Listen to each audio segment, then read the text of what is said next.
Okay, we're rolling. All right. Hello. Hello, Alicia. It's session 11 time. It is session 11 time. And you know, when I pulled up here, it was 11:11. You're kidding. Never gets old. How did you just tell me that right now? It never gets old. Awesome. So this is actually our first time. We're in a professional recording studio right now. We've really kicked it up a notch. We have kicked it up a notch. And this is my first time. You've been in here before, but this is really cool. Yeah, it's so great. It's inspiring me to be more professional. Like, really? We're not drinking. Yes. We're not in your bed. We're not in my bed recording this on our laptop. Yes. We both have our shirts We on. both have our shirts on. Sometimes we would record and one of us would take our shirts off because we'd get so sweaty. But we're not going to do that here. Brayden, don't worry. We have somebody who's helping us with the recording. We're not going to traumatize him. We're not. All right. Okay. So what are we talking about today, Tess? Tell me a little bit about. Okay. So today we're going to talk about how to land an interview.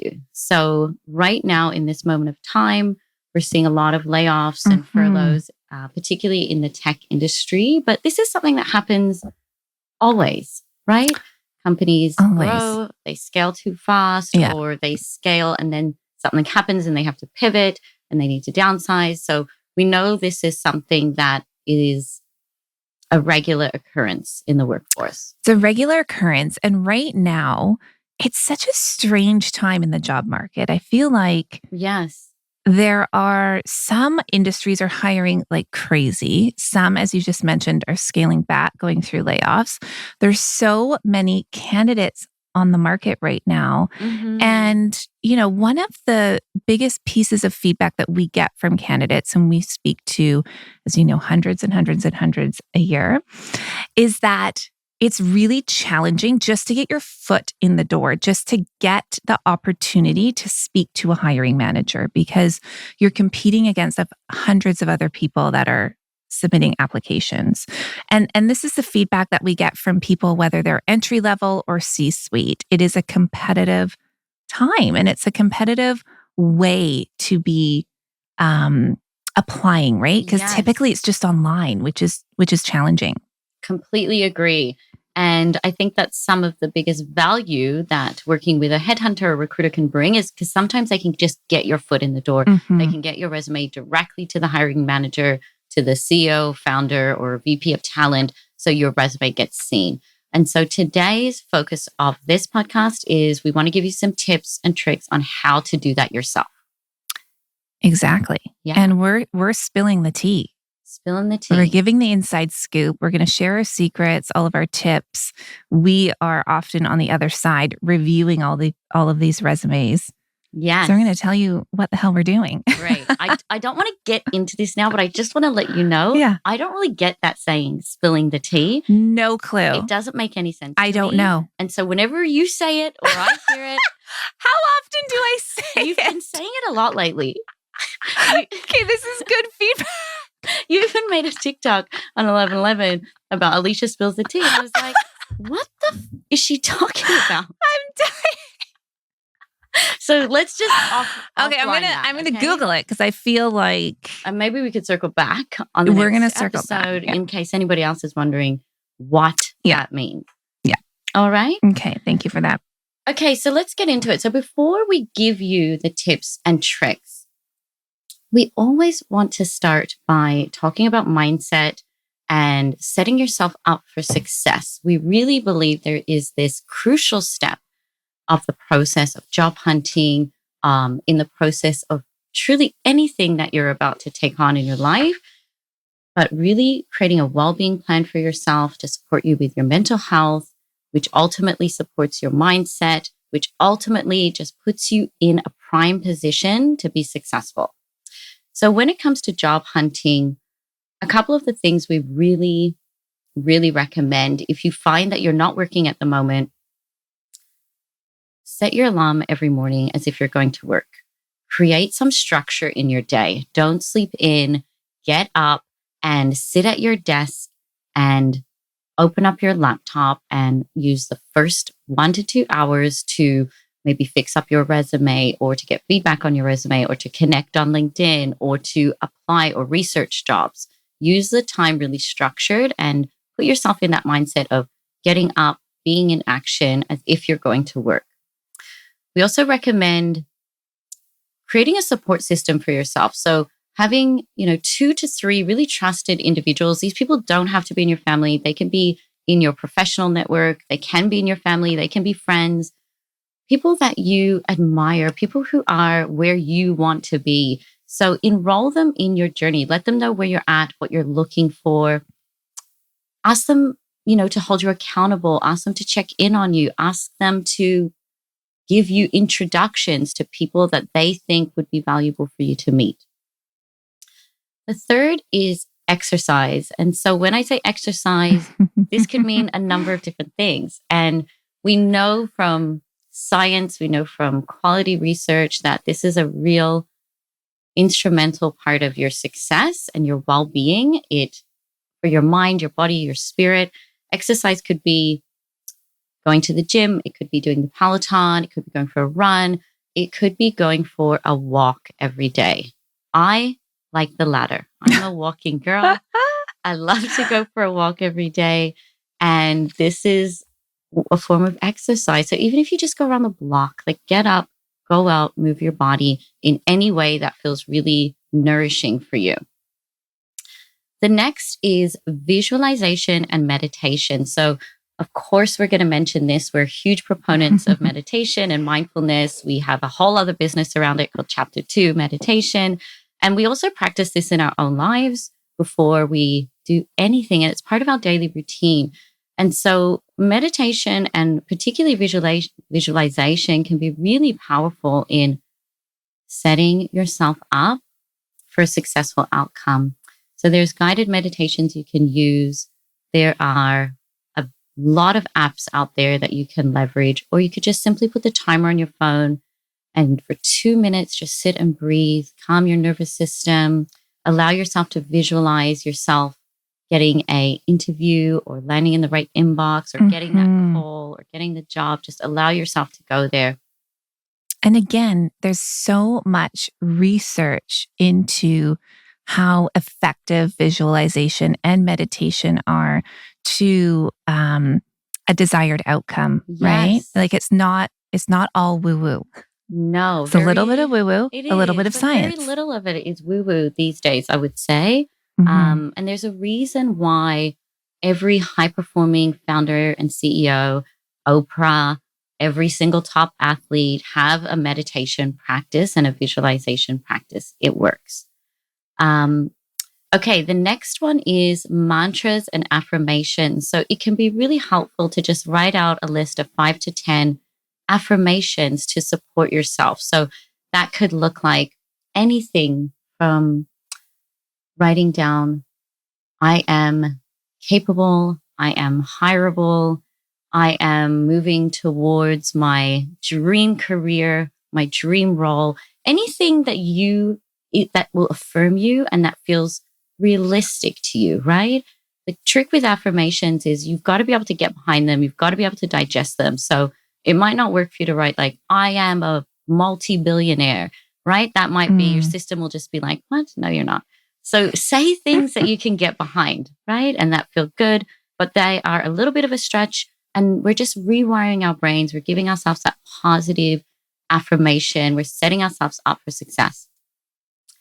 And then the last one we recommend from Mindset Hacks is gratitude. So, another beautiful practice is just spending a couple of minutes each day going through in your mind 3 to 5 things you're grateful for right now, even when you don't have this job, even when you've been maybe displaced, maybe when you didn't see it coming.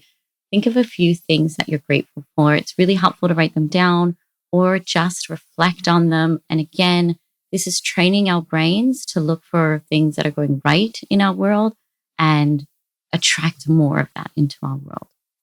There's a really great quote that Alicia and I love, and it says, more than education, more than experience, more than training, a person's level of resilience determines who succeeds and who fails. And so these tools and tricks are all around building this resilience, this mental determination to set us up to win. I think this is such a strong differentiator for people in the job hunt. Right? Like, I think this sets people apart because sometimes it's a grind. It's a long haul. It's rejection. It is disappointment. It is fear. And when you're walking into an interview armed with those feelings, you can tell, right? It sets you up differently than somebody who is practicing these mindset tools to support them in, what can often be a somewhat traumatic part of your life, right? Having lost a job or being in the position where you need to find a job. So true. Awesome. Really good. Okay, the second thing we want to share when it comes to landing your interview, getting your foot in the door, is resume customization. So we get this question a lot. People will spend, 2, 3, 4, 10 hours writing a resume. It's not my favorite thing to do either. And then they think they're done. They're like, great, it's perfect. It's ready to go. Here's the thing. Every time you apply to a position, you need to take some time and customize your resume. Now, I did not say lie on your resume. I want to clarify.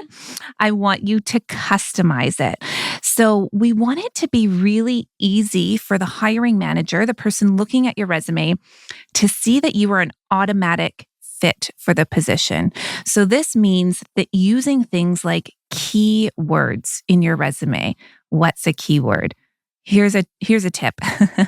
The job description that you found online is your insight into what the hiring manager is thinking and needing. So pore over that. This is your industry, your area of expertise. You know what kind of lingo and words you need to include in your resume so that the hiring manager, when they're reviewing, can pick up on those and they're going to think, okay, they've got those key things that I'm looking for. Here's the other thing that's going to happen. Your resume often is going to be submitted online, and larger companies use what is called an ATS, or an applicant tracking system, which is a piece of software that reviews resumes for them. And it's using AI, artificial intelligence, to pull out, again, keywords, things that are matching up against this job description. So another reason why it's really important to customize and use keywords in your resume. And you want to ensure that your job titles are relevant. So, we see a lot, especially in the tech industry or more kind of progressive industries, these really customized kind of fun titles. One that comes to mind would be, what's the one we always use? The Ninja. Like technology, tech ninja. Maybe that's a software engineer, but at, ABC Technology, they call it a tech ninja. Okay, don't put that on your resume. Yes. We don't know what the hell that is. Yes, it's not matching. The ATS isn't picking up on that. The hiring manager is going to spend 6 seconds. Research shows us that the hiring manager spends 6 seconds looking at your resume. Don't use titles like that. So you're not lying about your title, but you know what the industry standard is. Make it so it's super clear and relevant to your industry. The last thing that I would suggest is, let's say you're applying to a global marketing manager position, but you don't have that exact experience. Let's say you've been a marketing manager for the right amount of years, but you don't necessarily have that global reach. However, maybe you've worked on a project while you were employed that allowed you to work in a global manner. Make sure you're including that. So add a bullet point below that highlights your global experience. So again, it's just making it super easy for the hiring manager to make the connection between your resume, their job description, and what they need. Amazing. So great. Okay, so the next is strategic online applications. There are 2 points here that I want to call out. We have a list, but here are the 2 that you need to hear today. Slow down, do it correctly. It can be tedious, but follow the instructions, the formatting, Complete the full application. Don't skip steps. Check your grammar and ensure you're stating accurate facts. A lot of the times, these ATS won't put you through unless you've filled out everything correctly. And then once you've done that, the next step and an extra crucial step is use your networking skills. And so don't just simply submit your application. That shouldn't be where you stop. Then once you've done that, look at your circle, look who you're connected to on LinkedIn, and ask your cousin, your roommate, if you have somebody that works there, ask them to flag your resume to the hiring manager so you can get looked at immediately. This is going to help you get pulled out of that black box and get to the front of the line. It is critical. Do not submit an online application without making one direct connection at that company. Do whatever you need to do. Yes. Be bold, get uncomfortable, ask for favors. It really works. It really, really works. Excellent. Okay. Is this our last point? I think it's our last point. Okay, good. Our last point is networking. Gross. I hate even saying that word. Tess and I are the recruiters that hate networking. Yes. Because what I used to picture was going to a big conference room at a hotel. I walk up, they give me a lanyard. They say, you and Tess cannot sit beside each other. It's very triggering for me. And then I walk into this giant ballroom and have to sit at a round table with 10 people I don't know. Yes. Nightmare city. It is a nightmare city. And we just received new context about this. Remember that Katie shared for us around our nervous system response is doesn't feel safe in that type of environment. And there's usually not enough done to help people feel good, even though we're kind of out there and loud and on social. We're actually both extremely introverted people. And so we have a very small circle. We have our close friends and family, and that's about it. I am extremely codependent on Tess. Yeah. She can't be out of my sight, especially in that type of environment. It's a nightmare.